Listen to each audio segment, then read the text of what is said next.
Okay, so I think getting started, I think it'd be really interesting to kind of hear their stories. So they're each going to talk about their career journey. I think it's really cool. And then each one of them are very unique. I think you'll really appreciate their stories. And then I'd like them to really talk about their current focus and, what's inspiring them now and what's motivating their current focus. So who wants to start? I'll start.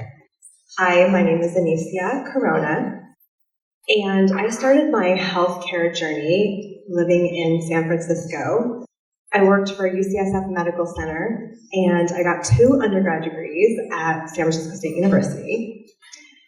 That's when I decided to pivot, and instead of practicing medicine, I wanted to do healthcare reform.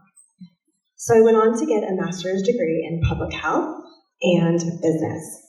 So the public health side was looking at what are the problems in healthcare, and the business side was looking at how can we solve these and monetize off of it. So thereafter, I wanted to build some businesses, but I was bootstrapping. So I started in third world countries. So I started traveling and living in Southeast Asia and Mexico. So there are really good startup communities, so digital nomads can live there and live amongst communities of other entrepreneurs, and it was just a great opportunity for me to kind of learn, pivot, without spending too much capital. After that, so I did like healthcare, retail, real estate. So then recently, I worked on a project with Pepsi to build a digital navigator. So in healthcare, a digital navigator is something that helps people track their health over time. We collect data and kind of use that to predict to help them manage any kind of conditions that they have. So when I was working for Pepsi, I realized that I had a condition called long COVID, and it wasn't completely cured or relieved yet. So in order to really work on that, I had to take time off and focus 100% on getting better. So once I put 100% into getting better, I took the disease management program that I had used to help get better, and now I'm using that program, I'm scaling it, and I'm basically building the first provider network for people that are suffering now with long COVID. Daniela, just to let people know, how many people do they estimate have long COVID? Oh, right. So the main reason why I'm actually working on this project is because long COVID has now, more people have long COVID now than diabetes. And so it's a big problem. And that's why I've found the need to help people. Thanks much. Yeah. Amazing, I love your story. Hi everyone, Daniela, Alpert. So I initially lived in Arizona in 2004 when I was working in corporate on the relocation and moving side. I climbed the corporate ladder as quickly as I could in 9 years, saw how fragmented the moving and relocation experience was. Ended up breaking out and moved around a bunch. So I lived in downtown Las Vegas during the Tony Hsieh Zappos project. So I had the opportunity to live there for about a year, working on the moving and logistics side, and I actually met my co-founder at a moving industry conference. He was on the trucking and logistics side. So we not only fell in love with our archaic industry and wanting to disrupt it, but we actually got married too. So we ended up having a husband and wife co-founded team, and our company went on to disrupt moving. And we were able to raise a total of $30 million. We closed our Series B last year. We were essentially initially a SaaS marketplace. So we were developing tools for moving companies to be able to be more efficient with their processes. We turned that into a marketplace, and then during COVID, when everyone stopped moving, we applied fintech tools for moving companies with AR financing, factoring, etc. So during that time, most of our time was in Northern California, Sonoma County, where we built the company, and then we moved to Miami most recently and lived there for 2 years.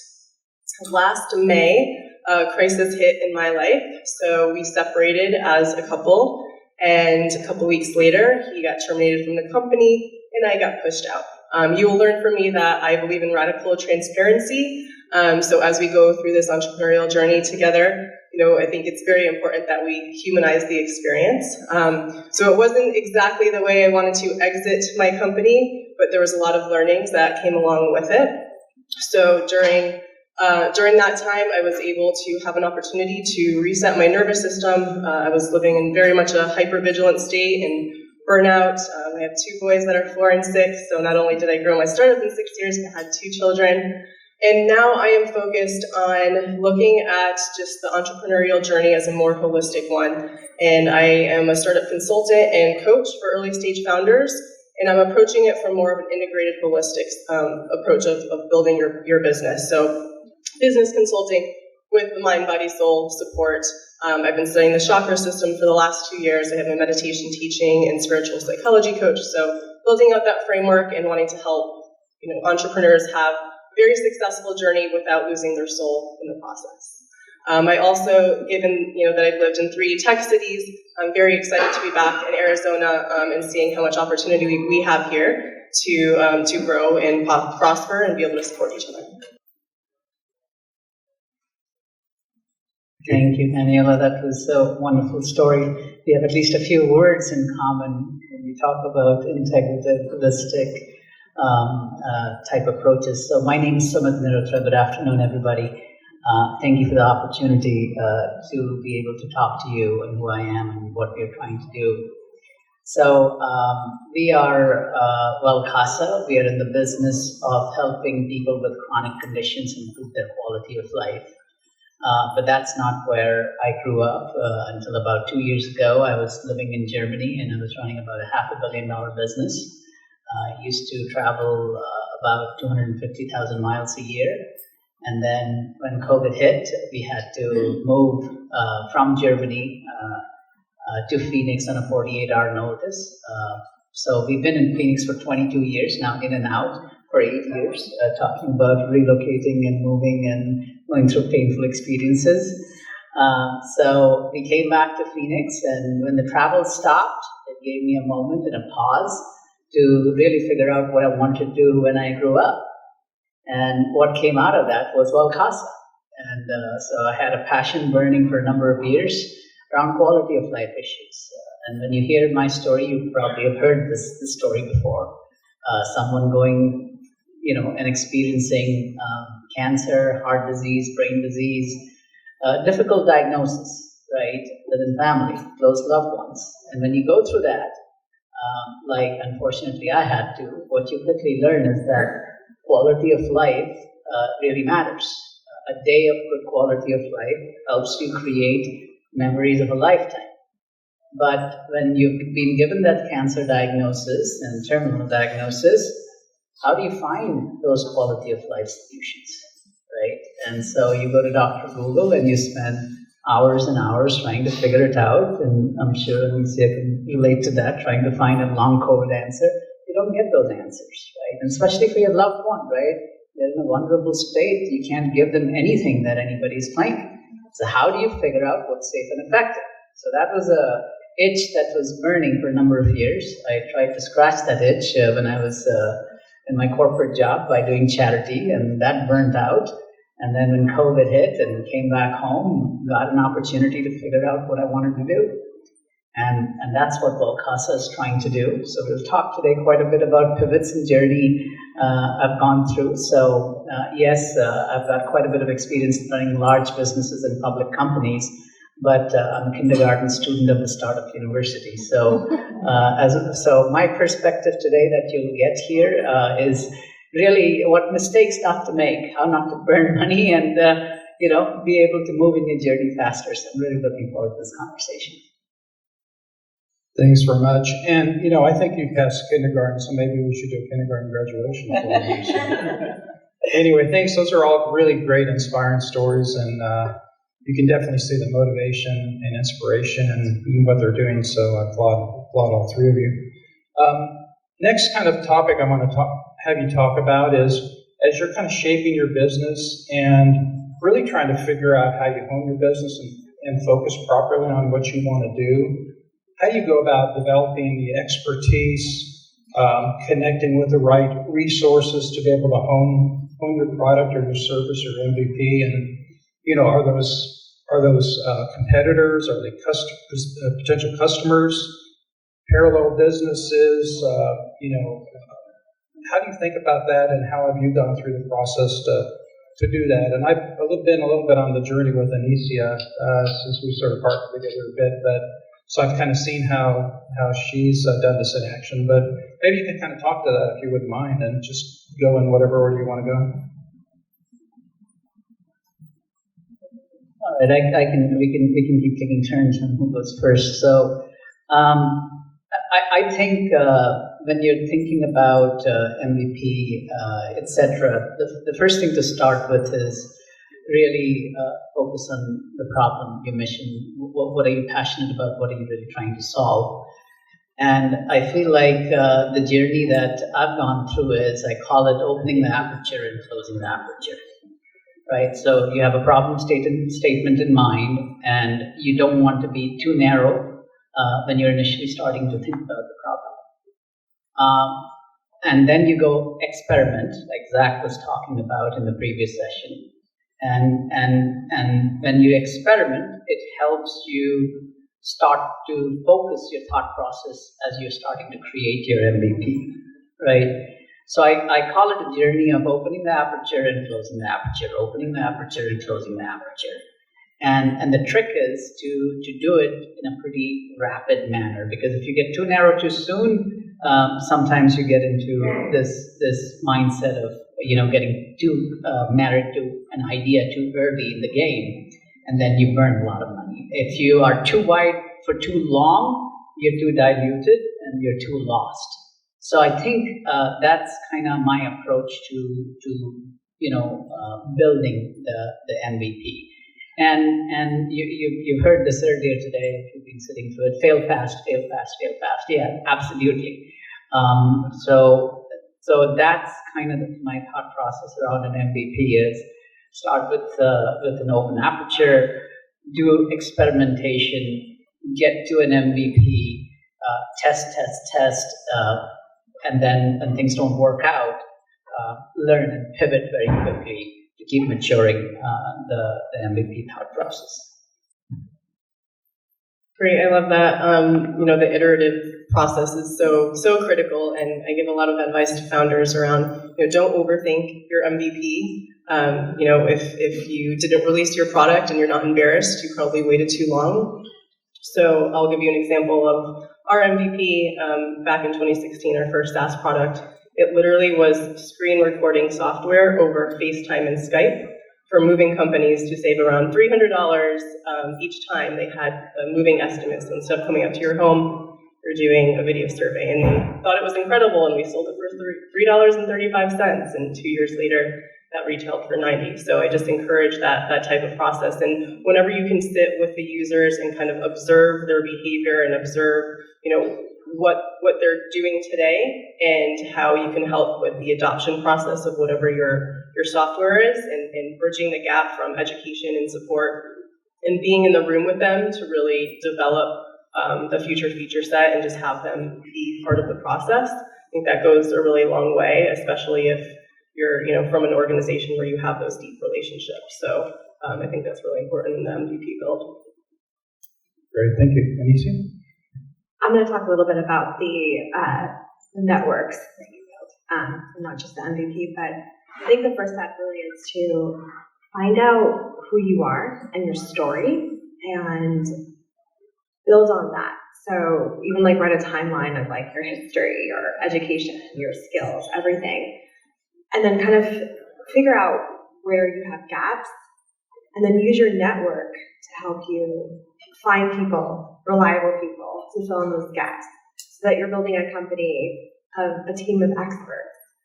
And when it comes to finding those people to be your advisors or people in your network, I recommend going and looking in the companies. So since I'm in the health tech industry, I go and look at all the health tech companies out there. There's like Disrupt, like all these people who connect people. But I just go and search for companies out there and look and find out, where can I find people that are experts in that field. And every time I talk to somebody, I ask them to refer me to the next person. So there's a constant, flow with meeting new people. Great, thanks very much. How about cases where you have had to make the decision to discount information or discount input, or even those things that have been delighters for you? Do you have any examples where you've had to sort of make that kind of decision making as you try and shape your product? My turn to start. So, I think from any advice, just in general, taking it with a grain of salt is important. If you're a founder who is more technical or non-technical, we all have our own affinity. So I think it's kind of, having the conviction in what you're great at, but being able to source information from others, but always take it with a grain of salt. I do believe at the end of the day, tuning into kind of our inner guru is always a good sense of the advice that we're getting and having that gut check of information that's coming through. So I have a story. So I was in the second cohort for a digital health accelerator based in San Francisco.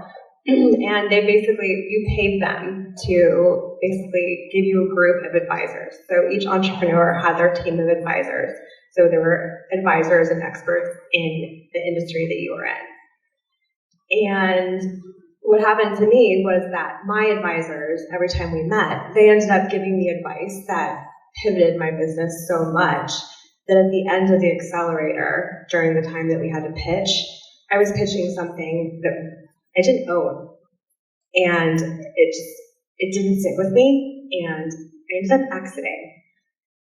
Fast forward 5 years, Pepsi asked me to help them build a digital navigator, which was the product that I was in the accelerator for, that had pivoted to something completely different. And I regretted it. And I vetted out with all these different companies. For so many companies are now doing digital health accelerators successfully. And I couldn't believe it. And I till this day, that's my regret, is just making sure that, you're taking what people say with a grain of salt. You're understanding that what their background is. And these were volunteers. And, how are they picked? They just happen to have the free time on Saturdays to be in this accelerator. So I pivoted without really listening to, my gut, and I regret it. And that's something I'll never do again. So my approach, and this comes from my experience in the past running large complex businesses, making decisions is all about, in my head, about triangulation. It's not about one data point. You're looking at multiple different data points, and you're trying to make a decision when there's triangulation and matching of information. What happens when you're seeking advice is people really mean well, and they'll give you advice. Everybody will give you advice. So the first thing that you have to look at is, and I think Zach mentioned that in his talk as well, is who are you asking advice from, right? Because everybody would give you advice because they mean well for you. You ask a family member, you ask anybody, everybody will give you advice. And if you're asking question from people who do not have that expertise, they may send you in a different direction. So that's first thing, is know where to get your advice from. Second is that even with the experts where you're seeking advice, triangulation. Get multiple data points to go validate. So I wouldn't say 99% of advice I get I discount. I mean, that was a number I think that they mentioned, but the vast majority of advice I get, I wouldn't say I discount. I try to triangulate and corroborate after I've ensured that I'm asking the right thing. Great, thanks very much. Maybe to each of you, what is one piece of advice or one lesson learned that you would leave with the group regarding building relationships and building a network? Any major piece of advice that you would throw out there? So reiterating off of what Daniela said, when you're talking to people and you're getting advice from people, you want to listen. When you're just listen without trying to talk. So that's the first thing. But at the end of the day, one of my biggest lessons is listening to my gut. If that's all I can leave, as my advice, listen to your gut.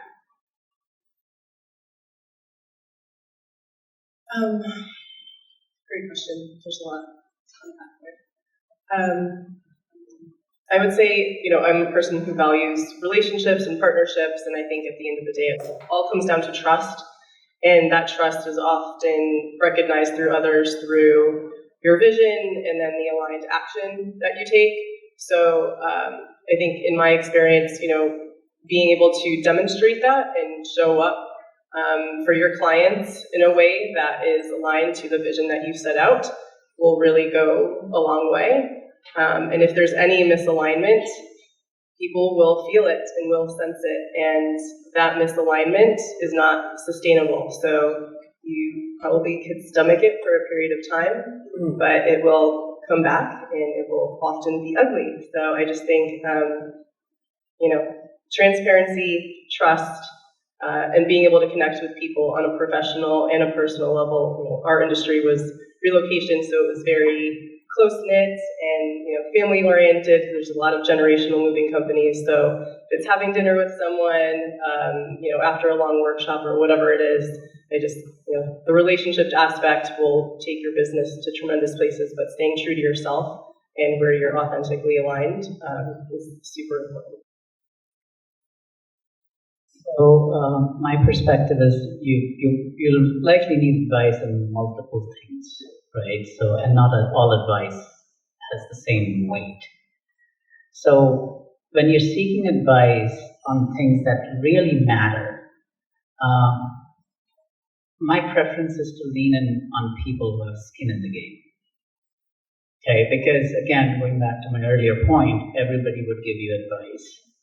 But when you get advice from people who have expertise, and when you get advice from people who actually have skin in the game, it's a different quality of advice. So, and we'll talk later about fundraise and whatnot. So it kind of feeds into that thought processes. Get that skin in the game with expertise, and you get the best advice. Great, thanks very much. I think we're gonna talk about funding in a minute, but I'd like to pause here and just, if anybody would like to share any observations or have any questions or insights you'd like to share, let's just take a little bit of time and do that. So what was it like for any or all of you, whoever wants to answer, when it came down to it? There's one thing when you have to be able to believe in yourself and not pay attention necessarily to that one bit of doubt that someone can say in their advice to offer you. How is it that when you found that things were not as well as you wanted it to be in your mind, where you tripped, you fell, you're skinning your ankles, you're down there, how was it that you were able to get up and go some more, just a little bit further? For you, it sounded like COVID really knocked you sideways. But then it opened up an opportunity for both you to search for your own health and move forward. You also had a failure, which you not only did you change your business or your company, you completely realigned yourself to something that was more integrous to what it is that you're doing. You, for example, enjoy the facts, the information, in order to, and then your gut. All of you mentioned that it's your gut. So what was it when you hit that wall, what was it that kept you going? I think it's the passion at the end of the day. We do this because a lot of us are passionate about what we're trying to do. So I feel like, and people will talk about this in the startup environment, is that it's a journey of highs and lows, crests and troughs, right? But in my experience, it doesn't quite go like this. If you're playing the game right, it goes like this. So it's a science curve that kind of gradually moves up until it hits an inflection point, and then it goes up. So it's just a part of life, right? I think the previous speaker talked about this too shall pass type of mindset. So if you've got the passion and really committed towards the problem you're trying to solve, that's what carries you, when you're at the bottom, right? Because you're going to keep hitting it. Well, isn't there usually, when you're at the bottom, there's a realignment in something. Like you have to, if there's the trip, the fall, and the stand up again, there has to be another purpose that pushes you forward when you're in that low. So where were you? Like, what was it that made you? Was it the pressure? Was it the bills you had to pay? Was it the passion and the love for your product? Was it the triangulation? Was it the outside people that were helping you? Or was it you found that I'm not willing to give this up? You kept it broad. You had it in your narrow space. You kept it up. But what was it that made you stand up and continue to go when you thought that it maybe wouldn't anymore? I mean, because when it comes to funding, especially, like that's a big deal. I think zooming out, at least for me, it was zooming out. When I talk about aperture opening, closing, the different visualization of that is zoom in, zoom out, right? And that's the way I've run businesses all my life. So the visual I've given for years is that, when you're trying to solve a complex problem, you zoom out to 10,000 foot level, you get a lay of the land, and you see where the issues and opportunities are, and then you dive all the way down, and you're trying to address what you need to address at the depth, and stay there just long enough, right, so that you don't lose the forest from the trees. So when you're talking about being in that, in down on the ground and deep in the forest, it's important to pull yourself out. So in my case, I have, distributed my week in the way I spread my time. Monday is my strategy day, right? I try to get, again, it's an 80% rule, it's never that way, that you can dedicate all your time. So when I'm in my strategy day, I zoom myself out. I take a look at what's the lay of the land, where am I? And when it's that bad situation, once you elevate, you're able to see a picture that is very different from when you're feeling beat down. So that's what works for me, and it allows you to get the big picture and then figure out a path forward. Yeah, I agree. I actually have days like you too. I have a strategy day, but it's not Monday. I believe that the why, your purpose, is so important. What is pulling your heartstrings? What is making you believe that you are, what passion project that you're working on that makes you believe that you're living out your purpose, that, you are giving back to the community and serving people in the right way. And then the second part of that is, do you have the skills to do that? And if you don't, what can you do to get those skills? Is it going to be hard to get those skills? That's what you kind of have to determine. And I think the right fit is when the two of them just kind of come together and it's easy and it flows and you're like, okay, this is good. So I think that's kind of the key. Thanks for asking this question. When I hit my wall, a big mantra during that time was, this isn't happening to me, it's happening for me. And tuning into that, having the introspection and trying to find that opening was a journey. When your first startup, your first baby gets stripped from you, and your Slack channel and your account and all that stuff is gone, what do you have? You have yourself. So that self-discovery for me was a bit of an awakening into what my purpose was, to your point, what my purpose was. You just decided. You found it, even in your low, you just decided. And in that decision, you were able to move forward, is what I'm hearing. You stayed true to what you were. You decided that what you decided and believed in what you were doing. Whatever it was that you needed to do, you just, after you hit the wall, you looked a little differently, a different perspective. You believed, you made a decision, and you just kept going. So I was able to live in, for me, I was able to live in my truth. My voice wasn't equitable for a period of time. There's all of these things, but this allowed me the freedom and the light to say, this is your calling, and now you get a chance to do something with it. So I truly believe in, the polarity of dark and light, and we all have our stories, but how we can find the resilience and perseverance and the passion through it is, I think, what unites us as entrepreneurs. The passion really kind of fuels everything, and it can move mountains, and it can get you those skills that you didn't have to get to that point where it is successful.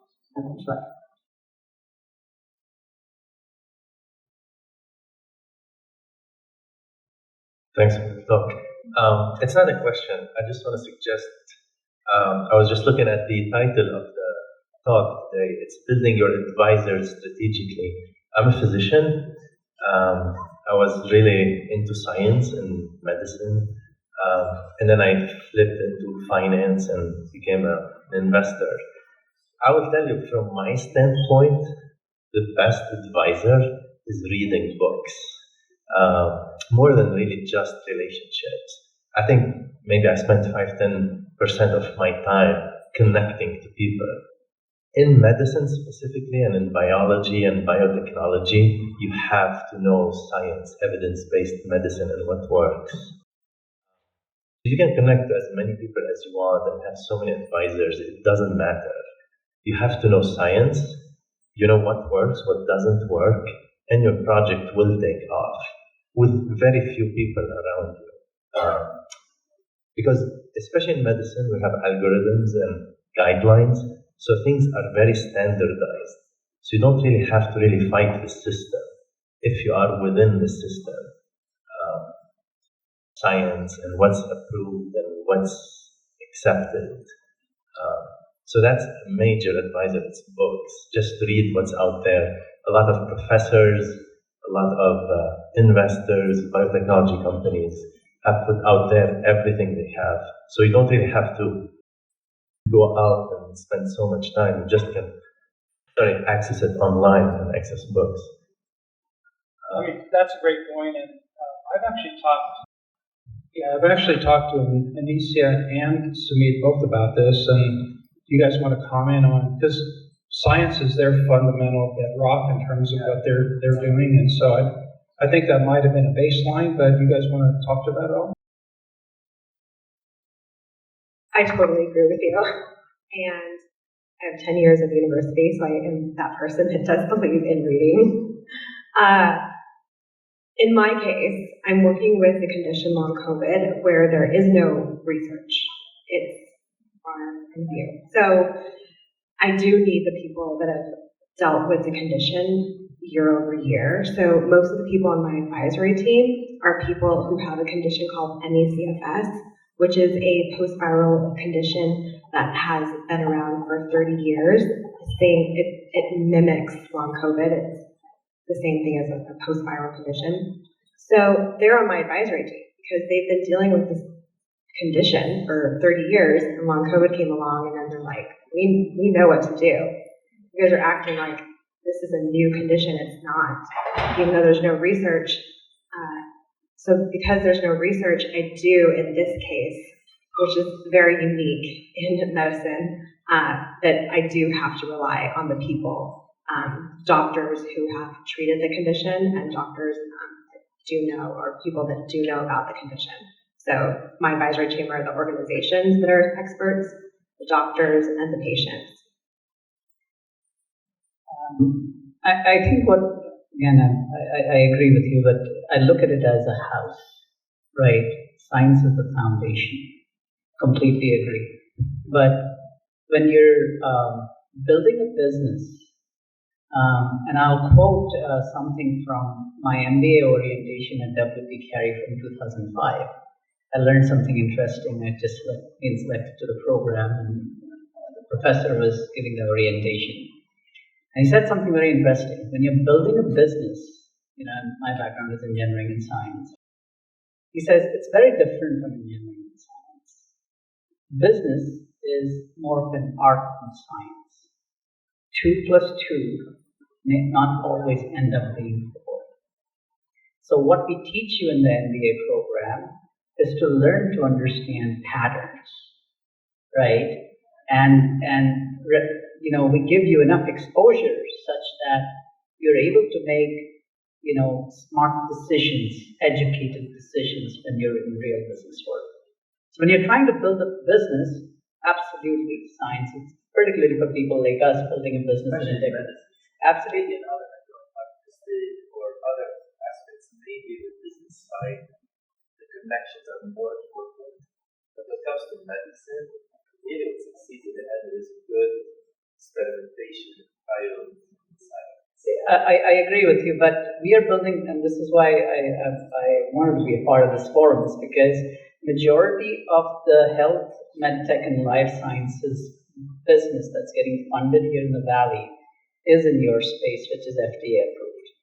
But we have millions of people in this country who are going outside and seeking more holistic therapies that are evidence-based, but you do not have everything with, meta-analysis of, 18 different, double-blind randomized controlled trials. But there is enough evidence. So the way we built our business, foundation is the science. I can tell you, if you could go to Wellkasa.com, we've got the best science on this planet on evidence behind natural medicines, available for free for anybody.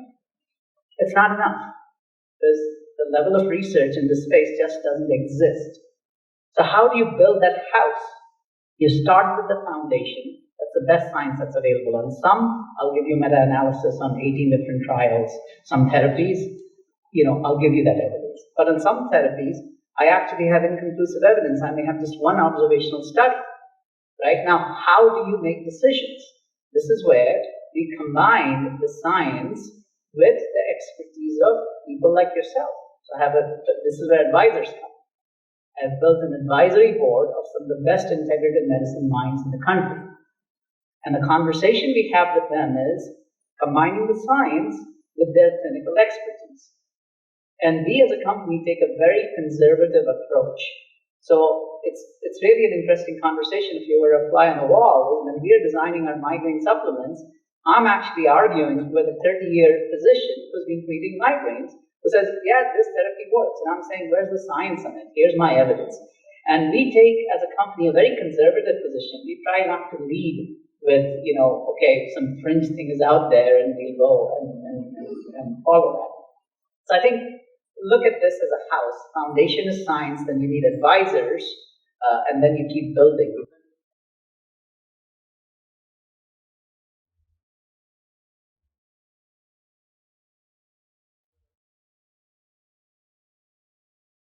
How about other questions? Other questions? Observations?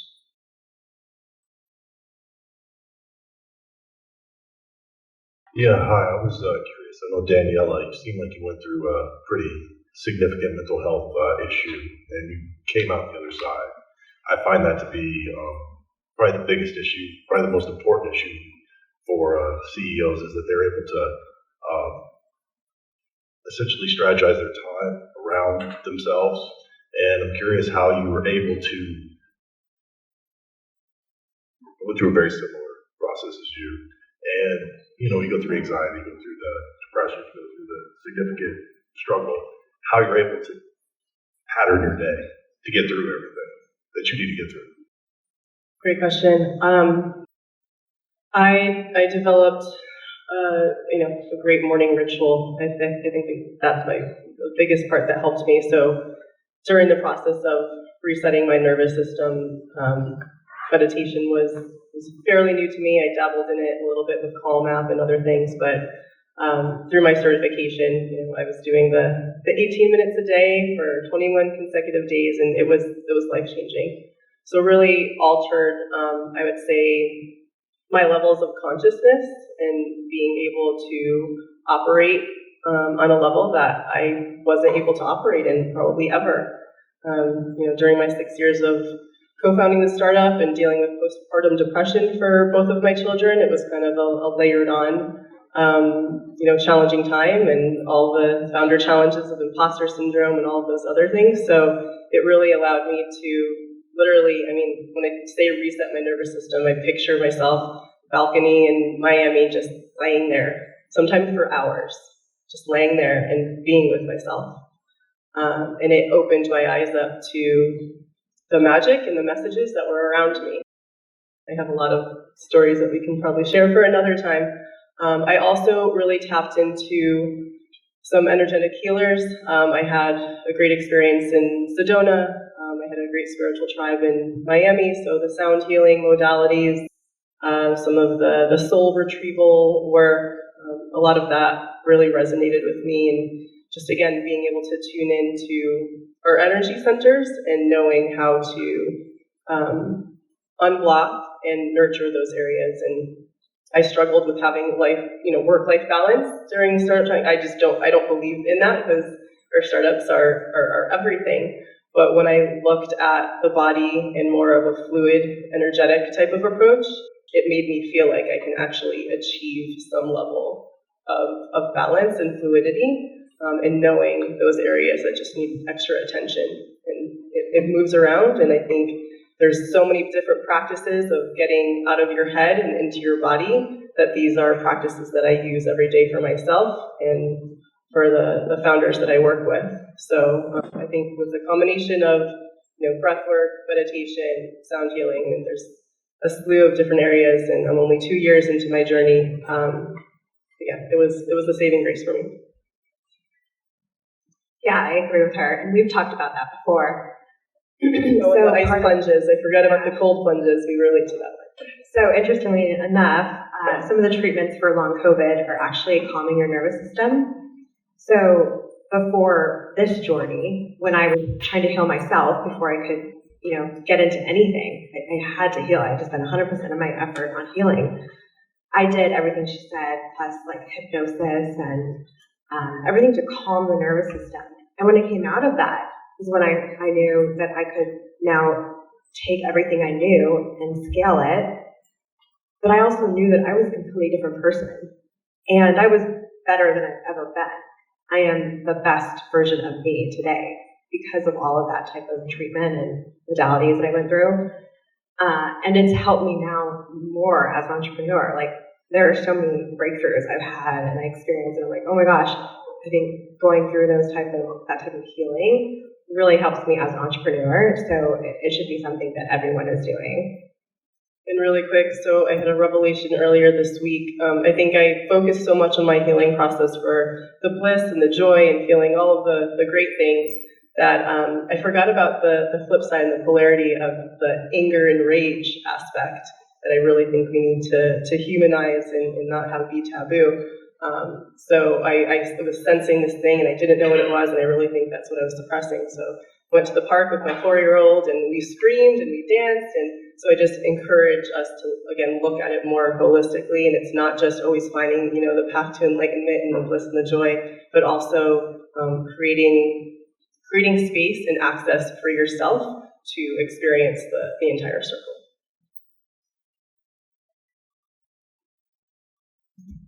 Just want to make some observations. I'm not an entrepreneur, but just some philosophies from my background.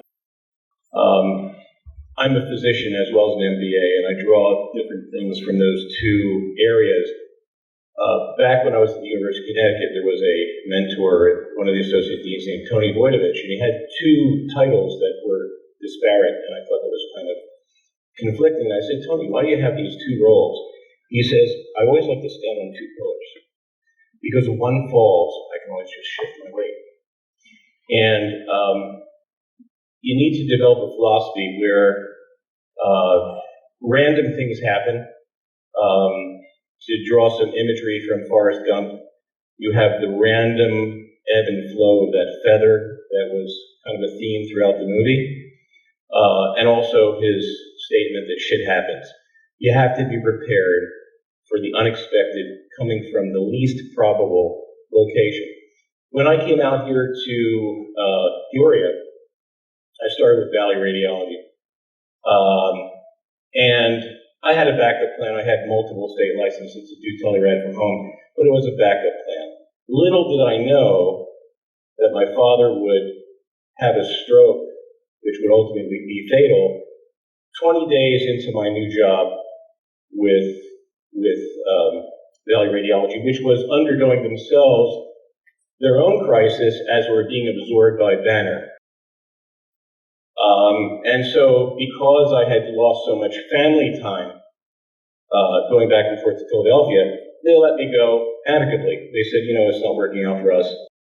And what seemed like getting hit like a ton of bricks was actually a gift, because I had been forced to develop a teleradiology practice with teleradiology solutions out of Bangalore, India, well in advance of the COVID pandemic. So when everyone else was in crisis mode because of the COVID pandemic, I was already established working from home. I just took a deep breath and thought, wow, I'm so glad I don't have to get vaccinated because I don't have to deal with hospital administrators. I'm my own boss. So shit does happen, but sometimes it's the best thing that can happen to you. And it's a gift from God. You don't appreciate it at the time, but it can really pull you out of a future hole that you have not yet stepped in. So that's some philosophy I wanted to share.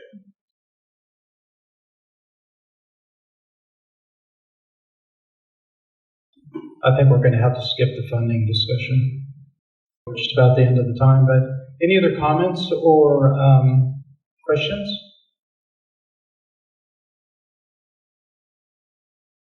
I say we call it a wrap. I think we heard enough about funding today anyway.